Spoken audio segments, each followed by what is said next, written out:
Hi, this is Julia from Avatar Academy.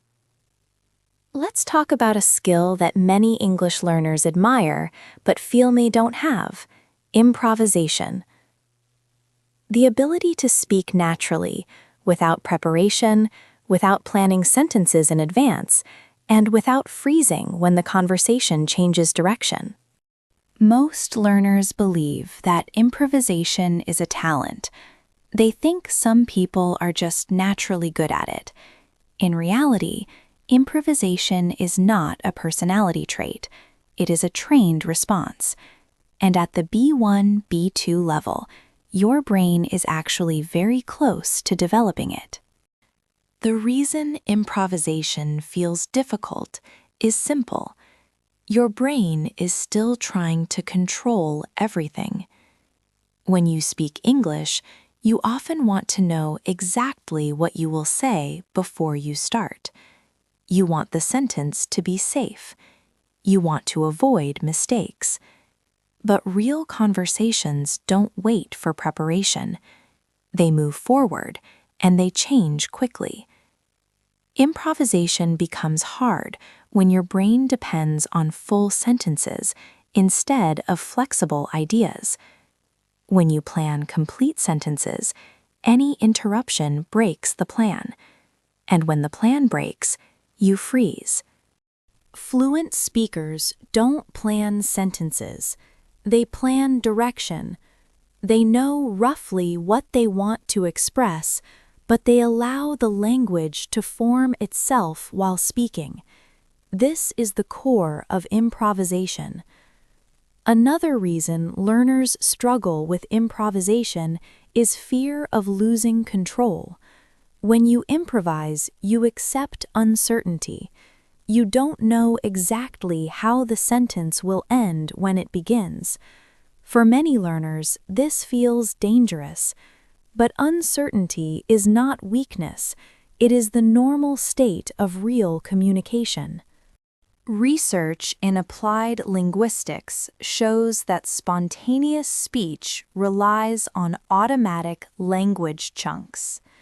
These are common patterns your brain can access instantly without thinking. If your practice focuses too much on rules and too little on patterns, improvisation feels impossible. Improvisation also fails when you focus too much on vocabulary choice. You stop mid-sentence because you are searching for the perfect word. Fluent speakers don't do this. They choose a word that works and keep going. Precision comes later. Flow comes first. Another important factor is listening style. If you listen passively, waiting for your turn to speak, improvisation becomes difficult. But if you listen actively, reacting to ideas instead of words, responses come naturally. Improvisation grows from interaction, not isolation. There is also the problem of mental pressure. When you believe you must sound intelligent or advanced, your brain tightens. Improvisation requires mental relaxation. You need to allow yourself to sound simple sometimes. Simple speech is not bad speech, it is functional speech. One of the most effective ways to train improvisation is to stop aiming for complete answers. Instead of trying to finish ideas perfectly, allow yourself to respond partially. Real conversations are built from small contributions, not speeches. Another powerful habit is continuation. When you don't know what to say next, don't stop. Rephrase, add a reaction, comment on what was said. Movement keeps the brain active. Silence under pressure shuts it down. Improvisation also improves when you reduce internal correction. When you correct yourself too often, you interrupt flow. Studies on fluency show that self-correction during speech slows automatic access. Correction after speaking is more effective. Another reason improvisation feels hard is lack of emotional engagement. When you speak without emotional connection, language feels mechanical. Emotion gives direction. It helps your brain choose words faster because the message matters.